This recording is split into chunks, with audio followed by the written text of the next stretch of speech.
Multiple Al Jazeera journalists and staffers were just killed by Israel in Gaza. They were among the many who've risked everything to keep the world informed.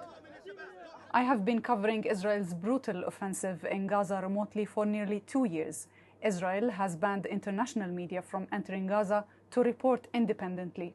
It is because of brave and dedicated colleagues on the ground that information and news could be brought to the world. They have not stopped reporting for a single day on death and destruction of their own homes, their communities, their neighborhoods, and sometimes even their own family members. Almost all journalists in Gaza have been displaced, their homes destroyed by Israel's bombardment. And with aid slowed to a trickle by Israel, many of these journalists are also going hungry, taking a break from relentless reporting to search for food to feed their children. A piece of bread, a spoonful of rice, the things that we take for granted are nearly impossible for them to secure. But the hardest thing has been in hearing them speak about their fear of being targeted.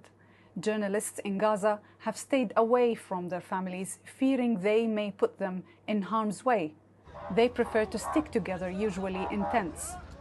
More than 190 journalists and media workers have been killed covering the war in Gaza, according to the Committee to Protect Journalists. Anas al-Sharif was one of those journalists. He never wanted to stop reporting. He felt it was his responsibility to bear witness, to convey terrible realities on the ground. Sometimes he was moved to tears on air. He himself went hungry.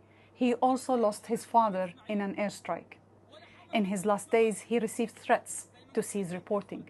The Israeli military had previously accused al-Sharif of posing as an Al Jazeera journalist and called him a Hamas cell commander. It's an allegation that he had vehemently denied, saying, quote, "Speaking the truth has become a threat."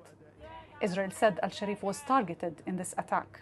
The UN Special Rapporteur on Freedom of Expression also denounced the unfounded accusations by the Israeli military.